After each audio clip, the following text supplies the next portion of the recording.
Your value is no longer going to be determined by a third party in a room that you weren't invited into. Your value is now going to be determined based on what you bring to the table with your buyer representative.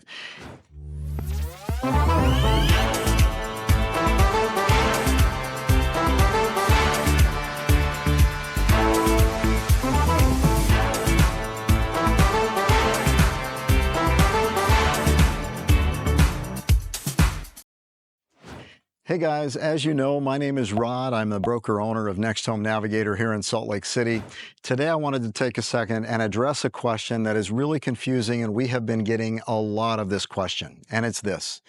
Rod, if I'm buying a home, am I now responsible to come out of pocket to pay my real estate agent? Is the seller no longer paying real estate agents that represent the buyer? That's a great question. Let's address it, guys. So here's the reality.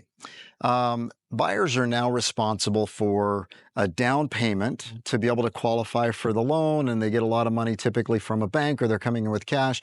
But buyers are responsible to come up with the money that they're using to buy the home, whether it's credit or whether it's cash. The other thing that they're also responsible for is if they are getting a loan, they're responsible to pay the loan closing costs. So they've got a lot of pretty healthy obligation cash-wise to bring to the table in order to buy a home.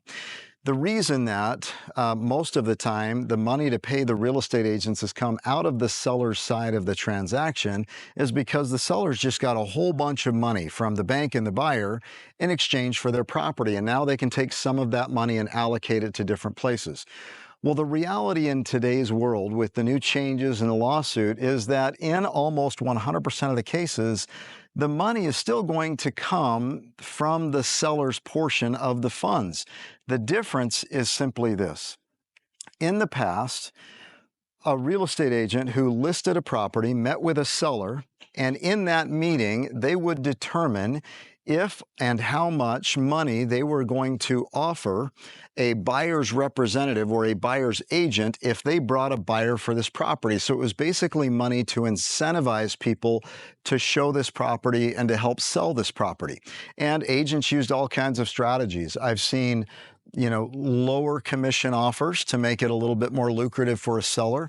I've also seen situations where the seller was willing to pay maybe 4% or 5% or even more to a buyer's agent to help incentivize that agent to really push that property and to help them sell it. In today's world, now that things have changed, here's what's changing.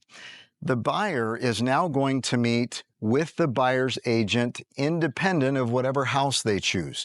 And they're going to talk about what that agent is doing to bring value to the buyer. What are they going to do to help them find a property, help them make the right decisions along the way, manage the process, help make it as smooth as possible. How much is that worth to the buyer? And they're going to determine that number.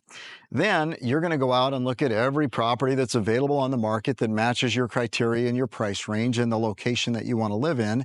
And you're going to write an offer. And in that offer, you're going to now negotiate, as part of the offer, a portion of the proceeds to go towards your representative so you don't have to come out of pocket. So what does that mean? Well, let's say you negotiate a $5,000 fee for your agent, or a 2% fee, or a 3% fee, or whatever that is. In the offer, you're going to write the offer up and write up the numbers that you're going to offer for the house, and you're also going to ask that seller to allocate 5,000, 2%, 3%, whatever that number is, of the proceeds so that you can now pay your real estate agent. The good news for real estate agents is simply this.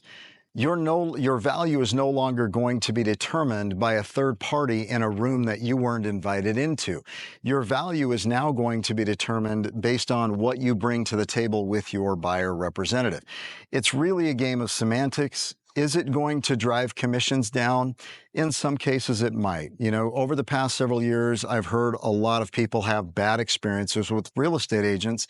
And I believe a part of that is because regardless of how great an agent did for that buyer or how poorly an agent performed for that buyer, they were paid an amount independent of what they did for their client. So in some cases it was 2%, in some it was 2.5%, in some it was 3%. But what they made wasn't determined on how well they treated you or how good of a job they did. It was determined by a third party in a room that they weren't invited into. In today's world, I believe that this is going to translate into a much better client experience. The people that are working with buyer's agents, I believe, are going to have a much better experience because the agent and what they get paid is going to depend on how well they treat and take care of their client, and not some random number that is assigned based on the house that that client chooses. The other thing that that's going to do is it's going to make sure that that agent is hunting every property on the market and finding the best fit for their clients, and not just the one that's offering the highest commission. So the lawsuit that just happened is definitely moving things in a better direction. The question that comes up is, am I going to have to come out of pocket to cover my agent's fee? And the answer is, in almost 100% of the cases, no. It will now be negotiated in the offer, and the value of the property will still be determined by market conditions. If we have a huge inventory of homes and a very small demand, a big supply and a small demand, my guess is that it will be very easy to negotiate that the seller cover up or take some of the proceeds and cover your agent, because there's so many homes on the market and so few buyers that they will do whatever they can to get their property sold. If the inverse is true, if there's a small supply of homes and a big demand, that's likely going to mean that you're either going to have to offer more for the property or cover your agent's fee. By the way, guys, a couple of years ago during the big COVID pandemic, when everything went crazy with real estate, yes, I actually received multiple offers where the buyer was willing to pay not only their buyer agent commission, but also the listing agent commission and all the closing costs if we chose their offer. It was market dependent, and this sort of thing happened several years ago before the lawsuit was even litigated. So hopefully this brings a little bit more clarity and understanding to the conversation. Is it going to drive every real estate agent out of the business? Look, I highly doubt it. Is it going to massively impact commissions so that they are lower? I highly doubt it. Did the sellers get a giant pay raise by not having to pay a buyer agent commission? The answer to that is no, because they still have to sell the market. The value of the home is based on market conditions. So hopefully, again, that brings some clarity. If you guys have any questions or any comments, or you want to reach out to me, we'd love to get feedback. We'd love to hear from you. Go ahead and comment here on the video, and let's make sure we get those questions answered for you. Look forward to talking to you soon.